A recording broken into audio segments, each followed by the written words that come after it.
So, good day Kamaster. May i-unbox tayo dito na battery analyzer. At nabili ko ito sa Lazada. Ayan po. Ang price talaga ni 1,150. Naka-discount ako. May voucher kasi ako kaya naging 1,146 na lang siya.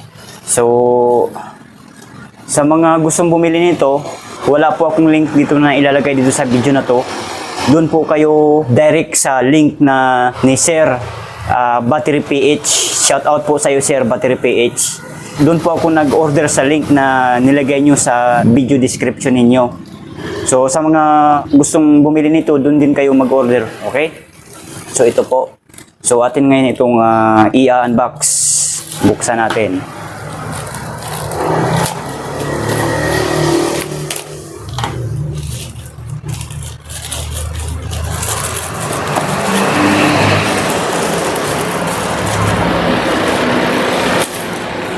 Yun. Naka-shield talaga siya, oh. Ayan.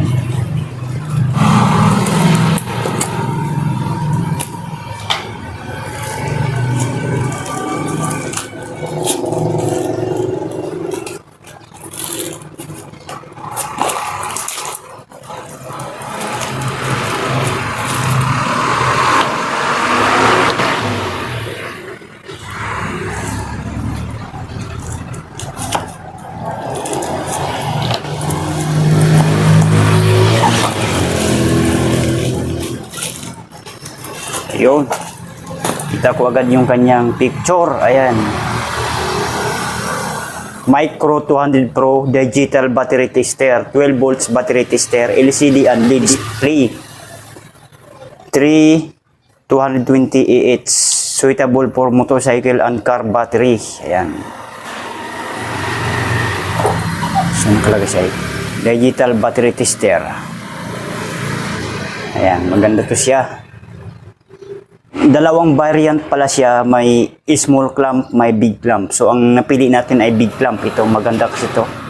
Ito maliit ito. So pagbukas ng kanyang box, ayun, bubungad agad. Ayan. Ayan na. Ayun. Mamaya na yan. Ito muna.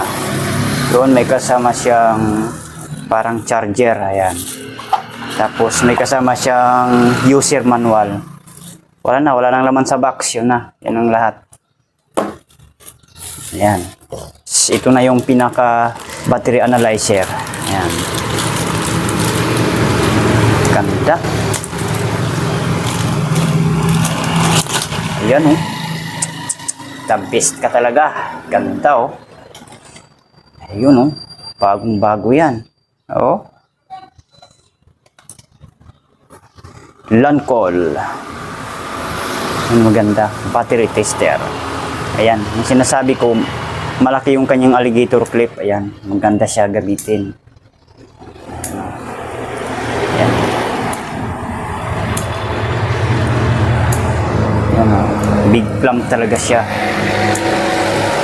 Pagkaganda nitong gamitin. Ayan o. Ganda talaga. So ito ay pangmatagalan ng gamitan natin dahil ito ay original na battery analyzer. So ititester natin ito sa ating battery na 4L. Ayan. Testing natin. Positive. Positive. Ayan. Positive. At negative. Ayun. Titik agad ang karga niya, oh. 12.6 volts.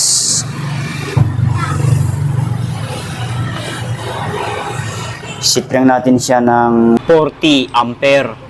Kasi 4A lang to eh. Pang motor lang ito na battery. Ayan oh. 40 amperes lang pala. Tapos, okay na natin. Testing na siya. Ayan. So, ang nakalagay po dito ay good battery. Ayan. 65 cc. State of health niya ay 100%. State of charge ay 98%. Ayan. So, good battery pa pala itong battery na to. Matagal na ito sa may-ari. Iniwan lang ito dito sa akin kasi sabi niya, Papalitan na rin niyang bago. Bumili na sa akin ng ganito rin, 4L din. Ayan oh. Kita nyo naman yung code number ng sticker niya. 93 pa yan. September 2021 pa ito. Tagal na. 3 years na ang battery na to. Sinarge ko na ito. Sinarge ko na siya ng 3 hours ang pagcha-charge. So, naging good battery na siya. Kung tingnan nyo sa camera, parang bago siya tingnan. Pero luma na ito na battery. Okay? So, ang ganda ng ating battery analyzer na napili. Legit talaga yung link na nilagay ni Battery PH. Ayun, ganda. Okay? So, yun lang. Maraming salamat sa inyong panonood. Bye. Huwag kalimutan mag-subscribe sa ating YouTube channel, Battery Master TV.